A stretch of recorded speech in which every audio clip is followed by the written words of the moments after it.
சாணக்கிய நீதிப்படி இந்த 6 குணங்களில் ஒன்று இருந்தாலும் அவங்க வாழ்க்கையில தோற்றுப் போயிருவாங்களாம். சாணக்யா நிதி. சாணக்கியரைப் பற்றியோ அவருடைய கொள்கைகளைப் பற்றியோ யாரும் இந்தியாவில் அறியாதவர்கள் யாரும் இருக்க மாட்டார்கள்.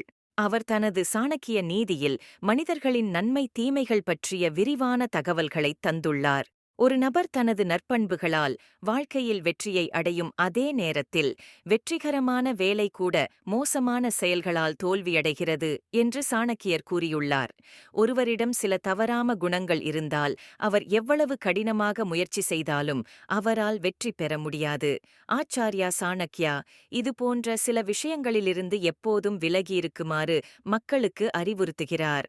ஒருவரின் வாழ்க்கை முறை மற்றும் அவரது குணங்கள் மற்றும் குறைபாடுகள் அவரது வாழ்க்கையை பாதிக்கும் என்று சாணக்கியர் கூறுகிறார். ஒவ்வொருவருக்கும் சில குறைகள் இருக்கும், ஆனால் இந்த குறைபாடுகளை சரியான நேரத்தில் உங்களுக்குள்ளிருந்து நீக்காவிட்டால் அதன் விளைவு வாழ்நாள் முழுவதும் உங்களை பாதிக்கும் என்கிறார் சாணக்கியர். சாணக்கியா நீதியின்படி உங்கள் தோல்விக்கு வலுவாகும் உங்களிடம் இருக்கும் மோசமான குணங்கள் என்னென்ன என்று தெரிந்து கொள்ளலாம்.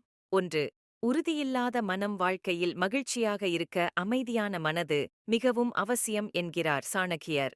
மன அமைதியில்லாத எந்த மனிதனும் மகிழ்ச்சியாக இருக்க முடியாது.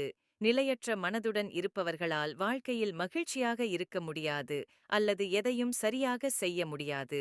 இப்படிப்பட்டவர்கள் வாழ்நாள் முழுவதும் பலவிதமான பிரச்சனைகளால் சூழப்பட்டிருப்பார்கள். இப்படிப்பட்டவர்களின் இந்த குறைபாட்டினால் அவர்களும் வாழ்க்கையில் பல் தோல்விகளைச் சந்திப்பார்கள். 2.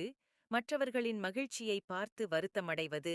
சாணக்கிய நீதியின்படி சிலருக்கு மற்றவர்களின் மகிழ்ச்சியை பார்த்தால் வருத்தமாக இருக்கும். அத்தகையவர்கள் தங்கள் வாழ்நாள் முழுவதும் தனிமையில் இருப்பார்கள். மற்றவர்களின் வெற்றியை பார்த்து பொறாமைப்பட்டே அழிவார்கள். அப்படிப்பட்டவர்கள் வாழ்க்கையில் வெற்றியையோ அல்லது மற்றவர்களின் ஆதரவையோ பெறமாட்டார்கள். கட்டுப்பாடில்லாத மனம். சாணக்கிய நீதியின்படி ஒருவர் தனது முழு உடலையும் மனதின் மூலமே கட்டுப்படுத்துகிறார். மனதின் கட்டுப்பாட்டில் இல்லாத ஒரு மனிதனின் மனமும் உடலும் எந்த வேலையையும் சிறப்பாக செய்ய முடியாது. இப்படி நிலையற்ற மனம் உள்ளவர்கள் எந்த வேலையிலும் கவனம் செலுத்தி வெற்றிகளை பெற முடியாது. ஒருவரின் தோல்விக்கு இதுவே முக்கிய காரணம். 4. ஒழுக்கமின்மை. ஒழுக்கமில்லாதவர்கள் வாழ்க்கையில் ஒருபோதும் வெற்றி பெற முடியாது. ஒருவேளை அதிர்ஷ்டத்தால் அப்படிப்பட்டவர்கள் வெற்றி பெற்றாலும் அது நீண்ட காலம் நீடிக்காது. உங்கள் பணிகள் வெற்றி பெற அவற்றை ஒழுக்கத்துடன் செய்ய வேண்டியது மிகவும் முக்கியம்.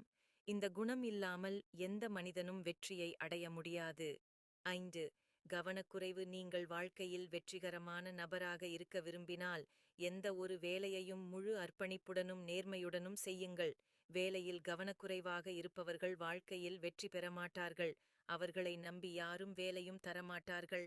6. இலட்சியமில்லாமை. இக்கட்டான நேரங்களிலும் தங்கள் இலக்கை விட்டுக் கொடுக்காதவர்கள், பொறுமையுடனும் நேர்மையுடனும் தங்கள் வேலையைச் செய்பவர்கள் நிச்சயம் வெற்றி பெறுவார்கள் என்கிறார் சாணக்கியர். வெற்றி என்பது ரோஜாவைப் போன்றது. அதன் பாதை முட்கள் நிறைந்தது. ஆனால் சேருமிடம் மிகவும் அழகாக இருக்கும். நோக்கமில்லாத எந்த ஒரு மனிதனும் வாழ்க்கையில் வெற்றி பெற முடியாது என்று சாணக்கியர் கூறுகிறார்.